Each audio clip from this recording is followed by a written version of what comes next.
ओम शांति, ओम शांति, ओम शांति। आज सुनेंगे 20/6/24 की मुरली। प्रातः मुरली। ओम शांति। बाप दादा मधुबन। मीठे बच्चे, अब चने मुट्ठी के पीछे अपना समय बर्बाद नहीं करो। अब बाप के मददगार बन बाप का नाम वाला करो। प्रश्न, इस ज्ञान मार्ग में तुम्हारे कदम आगे बढ़ रहे हैं, उसकी निशानी क्या है? उत्तर, जिन बच्चों को शांति धाम और सुख धाम सदा याद रहता है, याद के समय बुद्धि कहाँ पर भी भटकती नहीं है, बुद्धि में बैठ के ख्यालात नहीं आते, बुद्धि एकाग्र है, झुटका नहीं खाते, खुशी का पारा चढ़ा हुआ है, तो इससे सिद्ध है कि कदम आगे बढ़ रहे हैं। ओम शांति।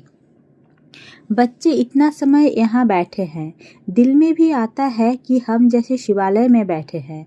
शिव बाबा भी याद आ जाता है, स्वर्ग भी याद आ जाता है, याद से ही सुख मिलता है। ये भी बुद्धि में याद रहे हम शिवालय में बैठे हैं, तो भी खुशी होगी। जाना तो आखिर सभी को शिवालय में है, शांति धाम में कोई को बैठ नहीं जाना है। वास्तव में शांति धाम को भी शिवालय कहेंगे, सुख धाम को भी शिवालय कहेंगे, दोनों स्थापन करते हैं। तुम बच्चों को याद भी दोनों को करना है। वो शिवालय है शांति के लिए और वो शिवालय है सुख के लिए। ये है दुख धाम। अभी तुम संगम पर बैठे हो। शांति धाम और सुख धाम के सिवाय और किसकी भी याद नहीं होनी चाहिए।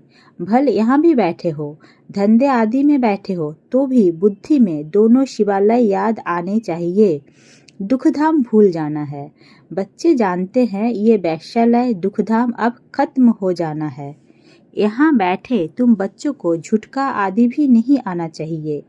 बहुतों की बुद्धि कहाँ कहाँ और तरफ चली जाती है, माया के विघ्न पड़ते हैं। तुम बच्चों को बाप घड़ी घड़ी कहते हैं, बच्चे मन मना भव। भिन्न भिन्न प्रकार की युक्तियाँ भी बतलाते हैं। यहाँ बैठे हो, बुद्धि में ये याद करो कि हम पहले शांति धाम शिवालय में जाएंगे, फिर सुख धाम में आएंगे। ऐसा याद करने से पाप कटते जाएंगे। जितना तुम याद करते हो उतना कदम बढ़ाते हो। यहाँ और कोई ख्यालात में नहीं बैठना चाहिए, नहीं तो तुम औरों को नुकसान पहुँचाते हो, फायदे के बदले और ही नुकसान करते हो। आगे जब बैठते थे तो सामने कोई को जांच करने के लिए बिठाया जाता था, कौन झुटका खाते हैं, कौन आंखें बंद कर बैठते हैं, तो बड़ा खबरदार रहते थे। बाप भी देखते थे इनका बुद्धि योग कहाँ भटकता है क्या, या झुटका खाते हैं क्या। ऐसे भी बहुत आते हैं जो कुछ भी समझते नहीं हैं। ब्राह्मणियाँ ले आती है। शिव बाबा के आगे बच्चे बड़े अच्छे होने चाहिए, जो गफलत में नहीं रहे, क्योंकि ये कोई ऑर्डिनरी टीचर नहीं, बाप बैठ सिखलाते हैं। यहाँ बहुत सावधान होकर बैठना है। बाबा 15 मिनट शांति में बिठाते हैं, तुम तो घंटा 2 घंटा बैठते हो। सब तो महारथी नहीं है, जो कच्चे हैं उनको सावधान करना है। सावधान करने से सुजाग हो जाएंगे।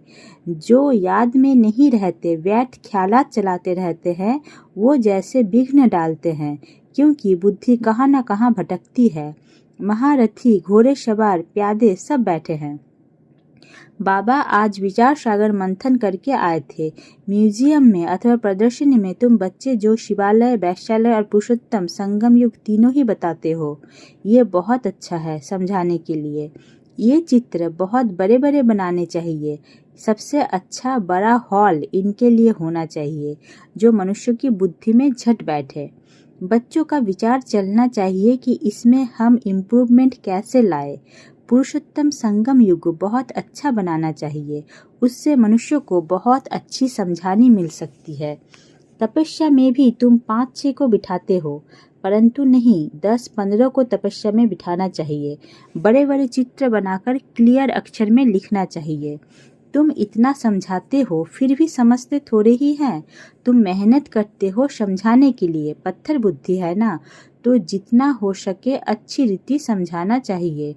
जो सर्विस में रहते हैं उन्हों को सर्विस बढ़ाने का ख्याल करना है। प्रोजेक्टर प्रदर्शनी में इतना मज़ा नहीं है जितना म्यूजियम में है। प्रोजेक्टर से तो कुछ भी समझते नहीं। सबसे अच्छा है म्यूजियम, भल छोटा हो। एक कमरे में तो ये शिवालय, वैश्यालय और पुरुषोत्तम संगम युग का सीन हो। समझाने में बड़ी विशाल बुद्धि चाहिए। बेहद का बाप, बेहद का टीचर आए हैं तो बैठ थोड़े ही जाएंगे कि बच्चे एमए बीए पास कर ले। बाप बैठा थोड़े ही रहेगा, थोड़े टाइम में चला जाएगा। बाकी थोड़ा समय है तो भी जागते नहीं। अच्छी अच्छी जो बच्चियां होंगी वो कहेंगी कि इन 400-500 रुपए के लिए क्यों हम मुफ्त अपना टाइम बर्बाद करें। फिर शिवालय में हम क्या पद पाएंगे। बाबा देखते हैं कुमारियाँ तो फ्री है, भल कितना भी बड़ा पगार हो तो भी ये तो जैसे मुट्ठी में चने हैं, ये सब खलास हो जाएंगे, कुछ भी रहेगा नहीं। बाप चने मुट्ठी अब छुड़ाने आए हैं परंतु छोड़ते ही नहीं हैं। उसमें है चने मुट्ठी, इसमें है विश्व की बादशाही। वो तो पाई पैसे के चने हैं, उनके पिछाड़ी कितना हैरान होते हैं। कुमारियाँ तो फ्री है, वो पढ़ाई तो पाई पैसे की है। उनको छोड़, ये नॉलेज पढ़ते रहे तो दिमाग भी खुले। ऐसी छोटी छोटी बच्चियाँ बड़ों बड़ों को बैठ नॉलेज दे। बाप आए हैं शिवालय स्थापन करने, ये तो जानते हैं कि यहाँ का सब कुछ मिट्टी में मिल जाना है। ये चने भी नसीब में नहीं आएंगे। किसकी मुट्ठी में 5 चने अर्थात 5 लाख होंगे, वो भी खत्म हो जाएंगे। अभी टाइम बहुत थोड़ा है। दिन प्रतिदिन हालत खराब होती जाती है। अचानक आफतें आ जाती है, मौत भी अचानक होते रहते हैं। मुट्ठी में चने होते ही प्राण निकल जाते हैं। तो मनुष्य को इस बंदरपने से छुड़ाना है। सिर्फ म्यूजियम देख खुश नहीं होना है, कमाल कर दिखाना है, मनुष्य को सुधारना है। बाप तुम बच्चों को विश्व की बादशाही दे रहे हैं। बाकी तो भुगरा चना भी किसको नसीब में नहीं आएगा, सब खत्म हो जाएंगे। इससे तो क्यों ना बाप से बादशाही ले लो।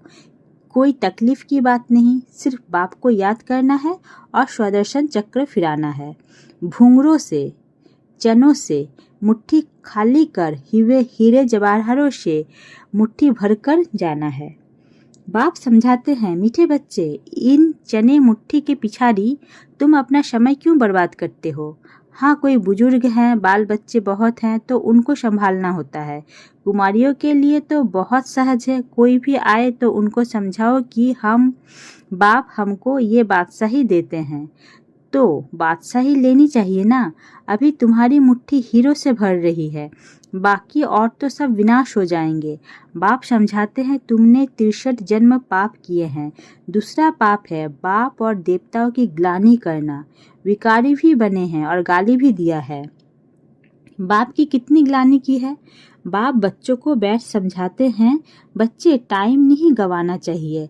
ऐसे नहीं बाबा हम याद नहीं कर सकते, बोलो बाबा हम अपने को आत्मा याद नहीं कर सकते, अपने को भूल जाते हैं। देह अभिमान में आना गोवा अपने को भूलना। अपने को आत्मा याद नहीं कर सकते तो बाप को फिर कैसे याद करेंगे। बहुत बड़ी मंजिल है, सहज भी बहुत है। बाकी हाँ, माया का अपोजिशन होता है।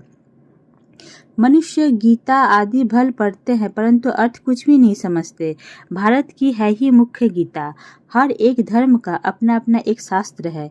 जो धर्म स्थापन करने वाले हैं उनको सद्गुरु नहीं कह सकते, ये बड़ी भूल है। सद्गुरु तो एक ही है, बाकी गुरु कहलाने वाले तो ढेर है। कोई ने कारपेंटर का काम सिखाया, इंजीनियर का काम सिखाया तो वो भी गुरु हो गया। हर एक सिखलाने वाला गुरु होता है। सद्गुरु एक ही है। अब तुमको सद्गुरु मिला है, वो सत्य बाप भी है तो सत्य टीचर भी है। इसीलिए बच्चों को जास्ती गफलत नहीं करनी चाहिए। यहाँ से अच्छी रीति रिफ्रेश होकर जाते हैं, फिर घर जाने से यहाँ का सब भूल जाते हैं। गर्भ जेल में बहुत सजाएं मिलती है, वहाँ तो गर्भ महल होता है। विकर्म कोई होता नहीं जो सजा खानी पड़े। यहाँ तुम बच्चे समझते हो हम बाप से सम्मुख पढ़ रहे हैं। बाहर अपने घर में तो ऐसे नहीं कहेंगे, वहाँ समझेंगे भाई पढ़ाते हैं। यहाँ तो डायरेक्ट बाप के पास आए हैं। बाप बच्चों को अच्छी रीति समझाते हैं। बाप की और बच्चों की समझाने में फ़र्क हो जाता है। बाप बैठ बच्चों को सावधान करते हैं, बच्चे बच्चे कह समझाते हैं। तुम शिवालय और वैश्यालय को समझते हो, बेहद की बात है। ये क्लियर कर दिखाओ तो मनुष्यों को कुछ मजा आए। वहाँ तो ऐसी हंसी कुरी में समझाते हो, सीरियस हो समझाओ तो अच्छी रीति समझे। रहम करो अपने पर, क्या इस वैश्यालय में ही रहना है? बाबा के ख्यालात तो चलते हैं ना, कैसे कैसे समझाए। बच्चे कितनी मेहनत करते हैं, फिर भी जैसे डिब्बी में ठिकरी। हाँ हाँ करते जाते, बहुत अच्छा है, गांव में समझाना चाहिए। खुद नहीं समझते, साहूकार पैसे वाले लोग तो समझेंगे भी नहीं, बिल्कुल अटेंशन ही नहीं देंगे। वो पिछाड़ी में आएंगे, फिर तो टू लेट हो जाएंगे। ना उनका धन काम में आएगा, ना योग में रह सकेंगे। बाकी हाँ, सुनेंगे तो प्रजा में आएंगे। गरीब बहुत ऊंच पद पा सकते हैं। तुम कन्याओं के पास क्या है? कन्या को गरीब कहा जाता है क्योंकि बाप का वर्षा तो बच्चों को मिलता है। बाकी कन्यादान दिया जाता है तो बिकार में जाती है। कहेंगे शादी करो तो पैसे देंगे, पवित्र रहना है तो एक पाई भी नहीं देंगे। मनोवृत्ति देखो कैसी है। तुम कोई से भी डरो मत, खुली रीति समझाना चाहिए, फुर्त होना चाहिए। तुम तो बिल्कुल सच कहते हो। ये है संगम युग, उस तरफ है चने मुट्ठी, इस तरफ है हीरो की मुट्ठी। अभी तुम बंदर से मंदिर लायक बनते हो। पुरुषार्थ कर हीरे जैसा जन्म लेना चाहिए ना। शकल भी बहादुर शेरनी जैसी होनी चाहिए। कोई कोई की शकल जैसे रीढ़ बकरी मिसल है, थोड़ा आवाज से डर जाएंगे तो बाप सभी बच्चों को खबरदार करते हैं। कन्याओं को तो फंसना नहीं चाहिए, और ही बंधन में फंसेंगे तो फिर विकार के लिए डंडे खाएंगे। ज्ञान अच्छी रीति धारण करेंगी तो विश्व की महारानी बनेंगी। बाप कहते हैं मैं तुमको विश्व की बादशाही देने आया हूँ, परंतु किसी किसी के नसीब में नहीं है। बाप है ही गरीब निवाज, गरीब है कन्याएं। माँ बाप शादी नहीं करा सकते हैं तो दे देते हैं, तो उनको नशा चढ़ना चाहिए। हम अच्छी रीति पढ़कर पद तो अच्छा पाए। अच्छे स्टूडेंट जो होते हैं वो पढ़ाई पर ध्यान देते हैं। हम पास विद ऑनर हो जाएं, उनको ही फिर स्कॉलरशिप मिलती है। जितना पुरुषार्थ करेंगे उतना ऊंच पद पाएंगे, वो भी 21 जन्म के लिए। यहाँ है अल्पकाल का सुख, आज कुछ मर्तबा, कल मौत आ गया खलास। योगी और भोगी में फर्क है ना। तो बाप कहते हैं गरीबों पर ज्यादा अटेंशन दो, साहूकार मुश्किल उठाएंगे। सिर्फ कहते बहुत अच्छा है, ये संस्था बहुत अच्छी है, बहुत का कल्याण करेगी, अपना कुछ भी कल्याण नहीं करते। बहुत अच्छा कहा, बाहर गए खलास। माया डंडा उठाकर बैठी है, जो हौसला ही गुम कर देती है। एक ही थप्पड़ लगाने से अकल चट कर देती है। बाप समझाते हैं भारत का हाल देखो क्या हो गया है। बच्चों ने ड्रामा को तो अच्छी रीति समझा है। अच्छा, मीठे मीठे सिकिलते बच्चों प्रति माता पिता बाप दादा का याद प्यार और गुड मॉर्निंग। रूहानी बाप की रूहानी बच्चों को नमस्ते, रूहानी बच्चों की रूहानी बाबा को नमस्ते। सदा रहेंगे हंसते। धारणा के लिए मुख्य सार। 1 नंबर, चने मुट्ठी छोड़ बाप से विश्व की बादशाही लेने का पूरा पुरुषार्थ करना है। किसी भी बात में डरना नहीं है। निडर बन बंधन से मुक्त होना है। अपना समय सच्ची कमाई में सफल करना है।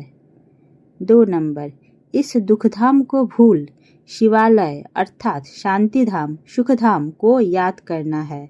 माया के विघ्नों को जान उनसे सावधान रहना है। वरदान, गीता का पाठ पढ़ने और पढ़ाने वाले नष्ट मोह स्मृति स्वरूप भवो। गीता का पाठ पढ़ने और पढ़ाने वाले नष्ट मोह स्मृति स्वरूप भव। गीता ज्ञान का पहला पाठ है अशरीरी आत्मा बनो, और अंतिम पाठ है नष्ट मोह स्मृति स्वरूप बनो। पहला पाठ है विधि और अंतिम पाठ है विधि से सिद्धि। तो हर समय पहले स्वयं ये पाठ पढ़ो, फिर औरों को पढ़ाओ। ऐसा श्रेष्ठ कर्म करके दिखाओ जो आपके श्रेष्ठ कर्मों को देख अनेक आत्माएं श्रेष्ठ कर्म करके अपने भाग्य की रेखा श्रेष्ठ बना सके। स्लोगन, परमात्मा स्नेह में समाये रहो तो मेहनत से मुक्त हो जाएंगे। परमात्मा स्नेह में समाये रहो तो मेहनत से मुक्त हो जाएंगे। ओम शांति।